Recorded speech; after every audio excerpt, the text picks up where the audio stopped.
Tēnā koe, te maanga, tēnā tātou e te whare.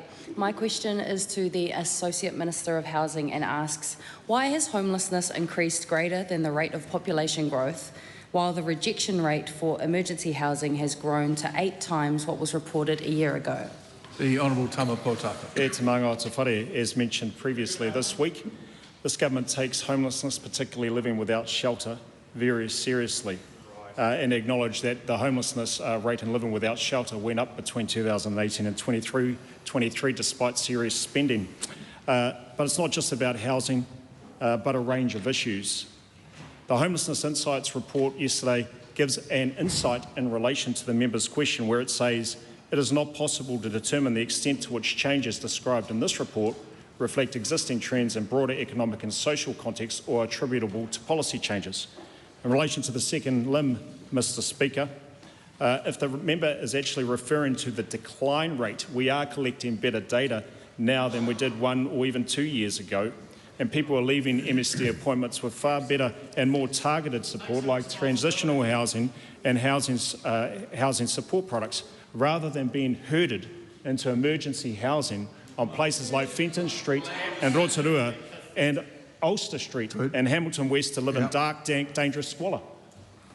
Supplementary. Is it correct that people who have a genuine need have been turned away from emergency housing? E te maanga o te whare.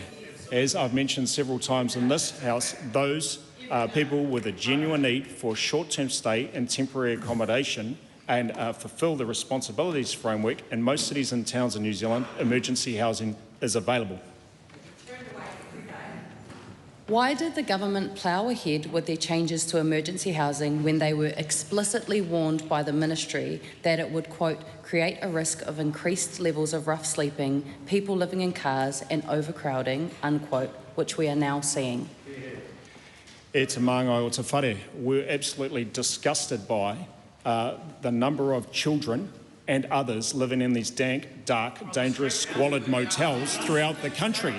And that's why I am very proud, Mr Speaker, that we now have 3,000 less children in those motels and hotels compared to when we first came into administration. Yes, we have an absolute responsibility to enable the potential of those young children and also to ensure we do not have the type of profligate spending that we saw around 5 years of motels. Why is rough sleeping up 24% in Wellington, up 89% in Auckland, 73% in Christchurch, tripled in Taranaki and up 56% in Whangarei over recent months, if not for the government's decision to restrict access to emergency accommodation? E te maanga o te whare, I'll repeat this again just for the members' benefit. It is not possible to determine the extent to which the changes described in the report are attributable to the policy changes. Sorry, look, you're going to have to calm it down. I'm trying to listen to what he says because you'll be on your feet in a minute objecting to something he said. I want to hear it. Please just keep the interjections to a minimum. Te maanga o te whare. May I repeat the Homelessness Insights briefing note. It is not possible to determine the extent to which the changes described in this report, including those that have been described by the member opposite, reflect existing trends and broader economic and social contexts or attributable to policy changes. Homelessness is not just about housing, and it's actually not only the government that can help resolve the homelessness challenges, and that's why we are so energised to work alongside many community housing providers, whether or not that's the changes in the operational supplement funding and financing to enable another 1,500 homes to be built by community housing providers over the next few years, Māori housing providers and a whole range of other issues. But I'm sure, Mr Speaker, that if members opposite are so concerned with the nature of the travel of these policy changes and the impacts that they're having, they would ensure that they have authorities to act and privacy waivers, none of which I've seen with the people from the Labour Party.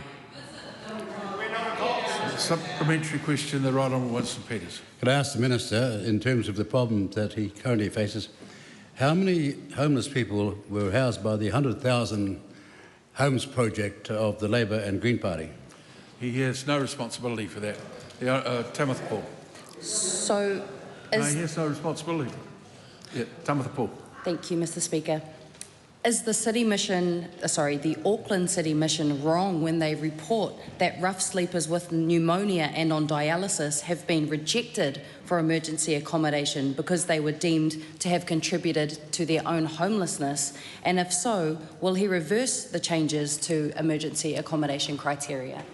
E te maanga o te whare, that's the first I've heard of that specific example, and I'm very concerned if indeed that allegation is proven to be accurate.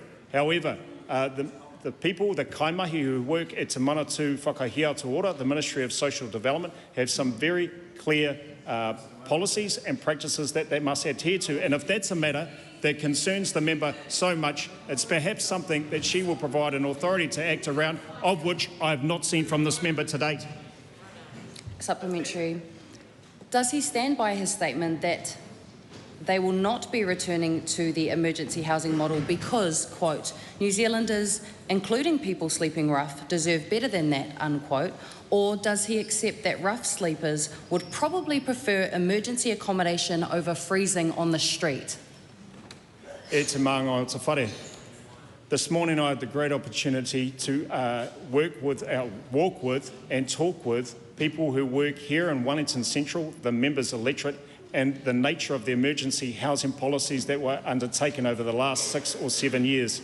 And the message that I got from those people was this: whilst emergency housing might have been a stopgap issue for those who are rough sleeping and others, it is not an enduring solution. We, Mr. Speaker, are focused on an enduring solution for those in genuine housing need.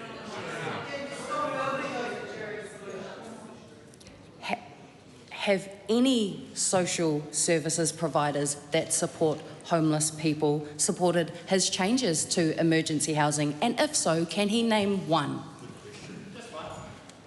E te maanga o te whare, many social service providers and community housing providers acknowledge that emergency housing in the form that was concocted by the previous government was absolutely dangerous and outrageous and imprudent spending governed by loose policy.